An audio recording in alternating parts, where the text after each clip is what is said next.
नमस्कार, आधा दिन पूरी खबर में आपका स्वागत है। मैं हूं आपके साथ मधुमिता पाल। मैं हूं आपके साथ सचिन पाटिल। चलिए बुलेटिन की शुरुआत करते हैं। तो केंद्रीय गृह मंत्री अमित शाह आज बस्तर दौरे पर हैं। शाह ने जगदलपुर में आयोजित बस्तर पंडुम के समापन समारोह में शिरकत की। कार्यक्रम की अध्यक्षता मुख्यमंत्री विष्णुदेव साय ने की। कार्यक्रम में अमित शाह बस्तर पंडुम में शामिल हुए विजय प्रतिभागियों को पुरस्कार देकर के सम्मानित किया। मंच पर संबोधित करते हुए केंद्रीय गृह मंत्री अमित शाह ने कहा कि हम तो लड़ाई नहीं करना चाहते, लड़ाई किसी समस्या का हल नहीं है, लेकिन गोली चलाओगे तो उसे जवाब गोली से ही मिलेगा। शाह ने नक्सलियों से मुख्यधारा में लौटने की अपील की।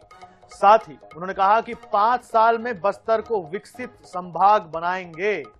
ये कहा गृह मंत्री अमित शाह ने कि 5 साल में बस्तर को विकसित संभाग बना दिया जाएगा। इस तरीके से वहां पर विकास कार्य किए जाएंगे। तो केंद्रीय गृह मंत्री अमित शाह का 3 दिवसीय दौरा और आज बस्तर पंडुम समारोह के समापन कार्यक्रम में वे शामिल हुए। प्रकृति और परंपरा का उत्सव जनजातीय समारोह बस्तर पंडुम समापन समारोह में केंद्रीय गृह मंत्री अमित शाह शामिल हुए और इसके साथ ही उन्होंने वहां पर जो प्रतिभागी रहे उन्हें जिन्हें रैंक आया उन्हें उन्होंने सम्मानित भी किया। मुख्यमंत्री विष्णुदेव साय भी वहां पर मौजूद रहे। प्रकृति और परंपरा का उत्सव है बस्तर पंडुम 2026। तो केंद्रीय गृह मंत्री अमित शाह ने कहा कि बस्तर की पहचान बारूद से नहीं बल्कि उसकी समृद्ध संस्कृति से है। उन्होंने कहा कि नक्सलवाद का तेजी से सफाया हो रहा है और सरेंडर करने वाले नक्सलियों को कोई आंच नहीं आएगी, लेकिन स्कूल और अस्पताल जाने वालों को बख्शा नहीं जाएगा। तय समय में नक्सलवाद खत्म होगा। शाह ने भरोसा दिलाया कि बस्तर को प्रदेश का सबसे विकसित संभाग बनाया जाएगा। उन्होंने ये बातें जगदलपुर के लाल बाग मैदान में आयोजित बस्तर पंडुम के मंच से कही। ये 4 तस्वीरें देख पा रहे हैं आप। पंडुम समारोह में शामिल हुए केंद्रीय गृह मंत्री अमित शाह यहाँ पर नक्सलियों से उन्होंने फिर एक बार सरेंडर करने की अपील की, हथियार डालने की उन्होंने अपील की। उनका जोरदार स्वागत किया गया, उन्हें कौड़ियों की जैकेट पहनाई गई, फिर उनके सिर पर बस्तरिया पगड़ी बांधा गया और उसके साथ साथ जिस तरीके से बस्तरवासी झूमते हैं, नृत्य करते हैं और अपने सिर पर एक पंखनुमा जो वो ज्वेलरी लगाते हैं वैसा ही उन्होंने भी लगाया। बिल्कुल बस्तरिया रंग में रंगे नजर आए केंद्रीय गृह मंत्री अमित शाह। बस्तर की संस्कृति, बस्तर का कल्चर, उसको सालों तक, दशकों तक, सैकों तक हम जिंदा रखना चाहते हैं। क्योंकि बस्तर वालों, मैं मन से कह रहा हूं कि यहां की संस्कृति और कला मैंने देखी है, विश्व के कोई भी जनजाति क्षेत्र में उपलब्ध नहीं है। बस्तर की कला, संस्कृति, गान, नाट्य, ये सिर्फ बस्तर का आभूषण नहीं है, ये पूरे भारत की संस्कृति का आभूषण है। ये पूरा देश मानता है। जब राष्ट्रपति महोदया यहां पर उद्घाटन करने आई, मैंने उनका धन्यवाद करने के लिए फोन किया था और साथ में एक विनती भी कर डाली कि 12 के 12 विधाओं में जो 1, 2 और 3 नंबर पर आए हैं उसको आप अपने घर पर भोजन पे बुलाइए। उन्होंने मुझे हाँ बोल दिया है। तो बस्तर पंडुम के 12 विधाओं के पहले, दूसरे और तीसरे नंबर के प्रतिभागी देश के राष्ट्रपति भवन में अपने कल्चर का प्रदर्शन करेंगे। देश और दुनिया का पूरा मीडिया वहां होगा। मैं आज फिर से एक बार, कई बार कर आया हूं, मगर आज फिर से एक बार कहता हूं कि अभी भी जो बचे कुछे लोग हैं वो हथियार डाल दे। सरकार आपकी सभी प्रकार की चिंता करेगी, सम्मान के साथ आपका पुनर्वसन किया जाए। अभी जो बचे कुछ नक्सली है उनमें हमारी ट्राइबल बच्चियां हैं। मैं सभी को अपील करना चाहता हूं, कम से कम ये बच्चियों को एक बार पुनर्वसन के लिए भेज दो, उनका पूरा जीवन बाकी है, पूरा जीवन बाकी है। मगर मैं ये भी कहना चाहता हूं कि 2500 लोग से ज्यादा जो सरेंडर हुए हैं, उनको कोई आंच नहीं आने वाली। मगर जो आदिवासी गांव में गोली चलाएंगे, आईडी लगाएंगे, खेतों में, रोड पर, स्कूलों को जलाएंगे, मोबाइल टावर बंद कर देंगे, अस्पताल जला देंगे, उनको भी कहना चाहता हूं कि आप बख्शे नहीं जाओगे। हाथ में हथियार है तो उसका जवाब हथियार से दिया जाए।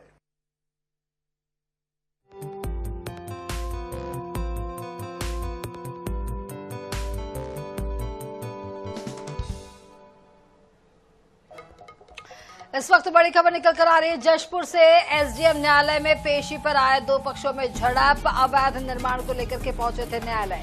पीड़ित अमर लाल और लुअर साय के साथ मारपीट की गई है। लुअर साय ने परमानंद यादव पर गंभीर आरोप लगाया। दोनों पक्ष एफआईआर दर्ज कराने थाने पहुंचे। बगीचा थाना क्षेत्र के सराई पानी का ये पूरा मामला है। तो इस वक्त बड़ी खबर निकल कर आ रही है। आपको बता दें कि बगीचा थाना क्षेत्र का ये पूरा मामला बताया जा रहा है। एसडीएम न्यायालय में पेशी पर आए दो पक्षों में झड़प का मामला, अवैध निर्माण को लेकर के पहुंचे थे न्यायालय और पीड़ित अमरलाल और लुअर साय के साथ मारपीट का मामला सामने आया है।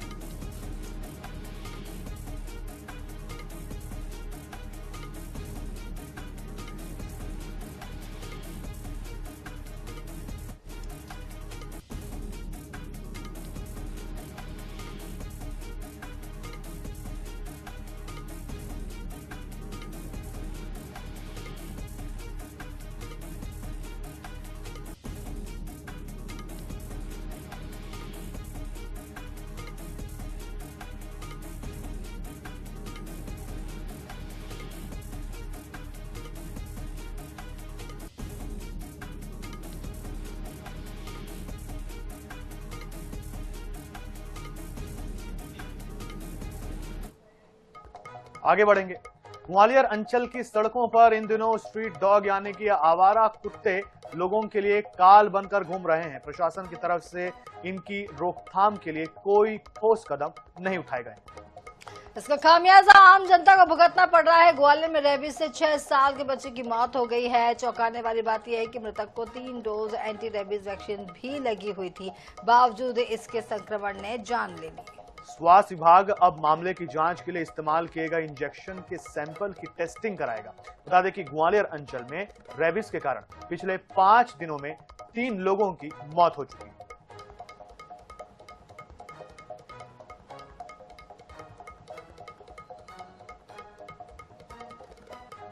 एंटी रेबीज वैक्सीन के बाद भी संक्रमण हो गया। देखिए कितनी चिंता की बात है। इंजेक्शन के सैंपल की अब जांच होगी। सवालों के घेरे में प्रशासन और स्वास्थ्य अमला।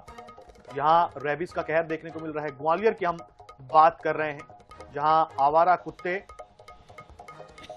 6 साल के मासूम की यहां जान चली गई। 5 दिन में रेबीज से 3 मौतें हो गई, जबकि उसे 3 डोज भी लगे थे एंटी रेबीज के। उसके बावजूद भी संक्रमण रुक ना सका और ये घटना सामने आई है। हालांकि इसे लेकर के अब अधिकारी उस इंजेक्शन की जांच करने की बात कर रहे हैं।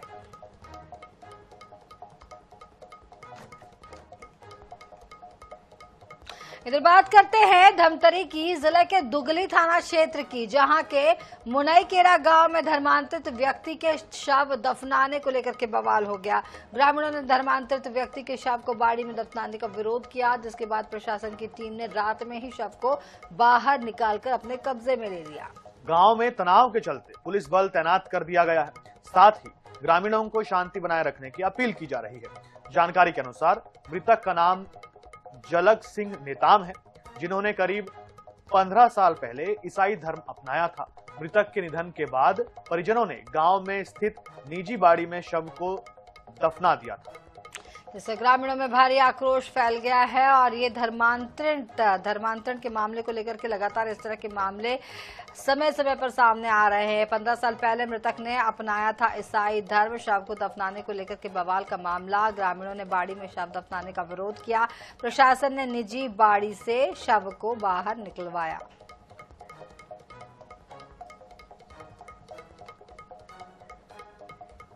खबर मऊगंज से, जहां कांग्रेस पार्टी ने विधायक की गुमशुदगी का ज्ञापन सौंपा है। दरअसल विधायक प्रदीप पटेल के 38 दिनों से क्षेत्र में नजर नहीं आने को लेकर सियासी बवाल तेज हो गया है। कांग्रेस ने रीवा आईजी कार्यालय पहुंचकर ज्ञापन सौंपा। कांग्रेस प्रदेश महासचिव गुरमीत सिंह मंगू ने आईजी से विधायक को तलाश करने की मांग की है। मामला एक बेशकीमती जमीन के विवाद से जुड़ा बताया जा रहा है, जहां विधायक के हस्तक्षेप के बाद हालात बिगड़ गए थे। विवाद के दौरान ग्रामीणों में आक्रोश फैल गया और झड़प की स्थिति बन गई थी। विधायक के पीए की शिकायत पर मऊगंज थाने में 150 से अधिक लोगों के खिलाफ एफआईआर दर्ज हुई। घटना के बाद विधायक भोपाल चले गए और संपर्क से बाहर बताए जा रहे हैं। हर व्यक्ति का अपना अपना निजी जीवन है, वो कहीं अपने अवकाश पर हैं और इसमें ऐसी कोई दूसरी बात नहीं। वो बताया ना, कभी कभी अवकाश भी चाहिए ना व्यक्ति को। विधायक को दिन रात आप दौड़ाएंगे, हम भी कभी कभी अवकाश में चले जाते हैं, उसी तरह वो भी अवकाश में हैं और आएंगे, वो काम करेंगे। ये बातें बेबुनियाद हैं कि विधायक जी लापता हैं। विधायक जी कहीं भी लापता नहीं है। वो अपने व्यक्तिगत कामों में लेकर के भोपाल में है, अपने व्यक्तिगत काम में लगे हैं। देखिए, जनप्रतिनिधि के साथ साथ वो किसी के पति भी हैं, किसी के पिता भी हैं और किसी के बेटे भी हैं, किसी के जेठ भी हैं। तो पारिवारिक काम भी रहता है, तो पारिवारिक काम के नाते परिवार के काम के निमित्त मेरी जानकारी के अनुसार भोपाल में है। देखिए, मैं तो वही जानकारी है मेरे को जो पुलिस अधीक्षक का बयान आया है। पुलिस अधीक्षक महोदय का बयान आप लोगों ने सुना है। माननीय पुलिस अधीक्षक जी ने कहा है कि ऐसा कोई गैंग वो नहीं है। कवर्धा में पुलिस ने ऑनलाइन सट्टा रैकेट पर बड़ी कार्रवाई करते हुए एक संगठित नेटवर्क का खुलासा किया है। kingdombook.com नामक प्लेटफॉर्म के जरिए करोड़ों रुपए का ऑनलाइन सट्टा चलाया जा रहा था। पुलिस ने मुख्य आरोपी सतप्रीत सिंह खुराना को गिरफ्तार किया है, जबकि 2 आरोपी फरार हैं। पुलिस ने आरोपी से 2-3 मोबाइल जब्त किए हैं, जिनमें 91 लाख रुपए के ट्रांजैक्शन और 70 से ज्यादा सट्टा आईडी के सबूत मिले हैं। पुलिस केस दर्ज कर आगे की कार्रवाई में जुट गई। तो आपको बता दें कि मुख्य आरोपी 91 लाख के ऑनलाइन ट्रांजैक्शन के सबूत यहां पर मिले हैं और ऑनलाइन सट्टा रैकेट का खुलासा यहां पर हुआ है। kingdombook.com के जरिए करोड़ों का सट्टा खिलाने का मामला। मुख्य आरोपी सतप्रीत सिंह खुराना गिरफ्तार। kingdombook.com नाम का एक सट्टा ऑनलाइन सट्टा है, जिसको हमारे यहाँ एक सत्यवीर सिंह खुराना उर्फ राजा सरदार, जो कि पूर्व में भी इसकी शिकायतें रही हैं, गांजे के केस में भी एक बार बंद हुआ है। ये लगभग 70 से 75 आईडी इसने बांट दी थी और करीब करोड़ों का सट्टा ये लगवा रहा था इसमें। तो हमारे द्वारा उसकी मोबाइल 2-3 मोबाइल जब्त किए गए हैं। राजा सरदार को भी अभी गिरफ्तार करके सवेरे रिमांड पे भेजा जाएगा।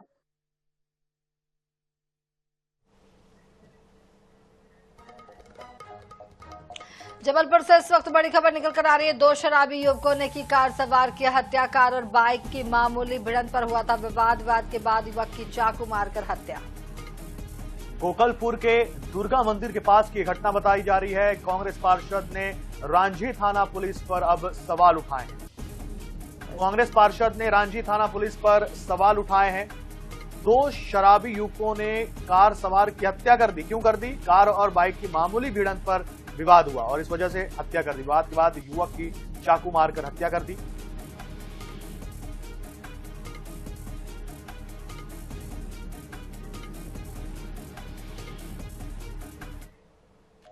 कटनी जिले के रीठी विकासखंड के जंगलों से घिरे ग्राम नैगवा में शिक्षा को लेकर एक अनोखी पहल की गई है। बोर्ड परीक्षा में बेहतर परिणाम लाने के लिए प्रभारी प्राचार्य विपिन तिवारी ने विद्यालय चला घर की ओर अभियान शुरू किया है।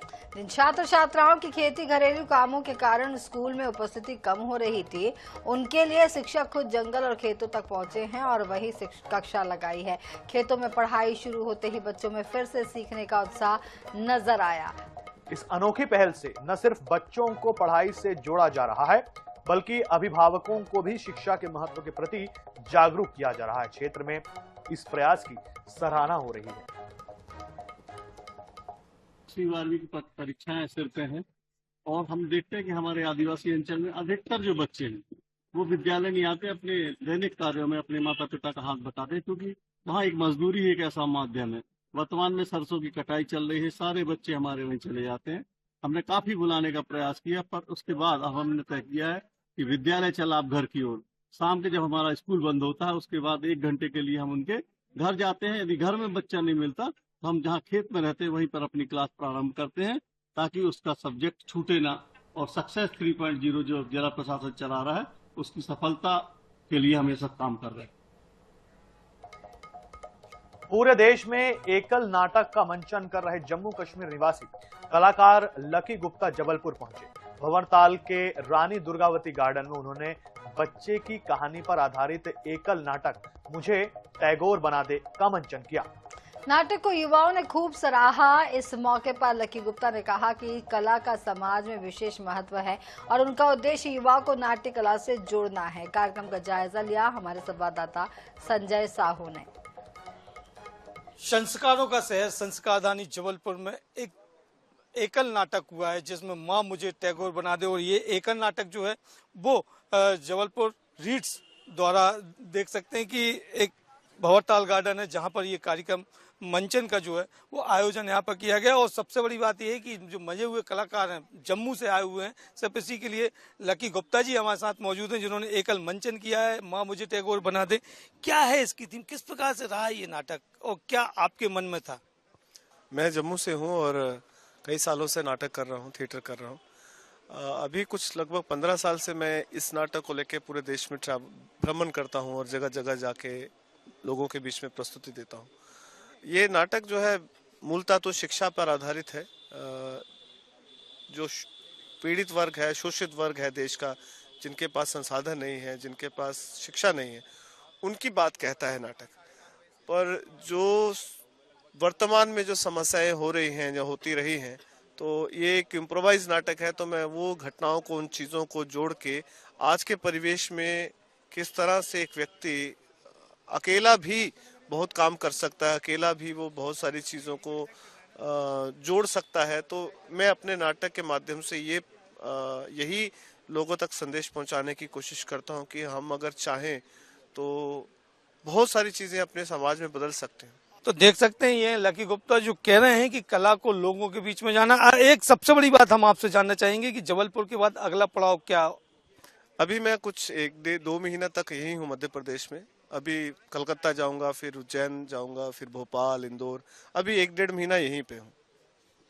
तो ये थे लकी गुप्ता जो कला और रंगमंच को जोड़ने के लिए जम्मू से निकले और पूरे देश का भ्रमण करते हुए दिखाई दे रहे हैं। जबलपुर से हमारे सहयोगी कार्तिक गुप्ता के साथ संजय साहू, INS 24x7। तो आधा दिन पूरी खबर में फिलहाल आज इतना ही, लेकिन INS 24/7 पर लगातार जारी है खबरों का सिलसिला। आप देखते रहिए INS 24/7। हम दोनों को दीजिए इजाजत। नमस्कार।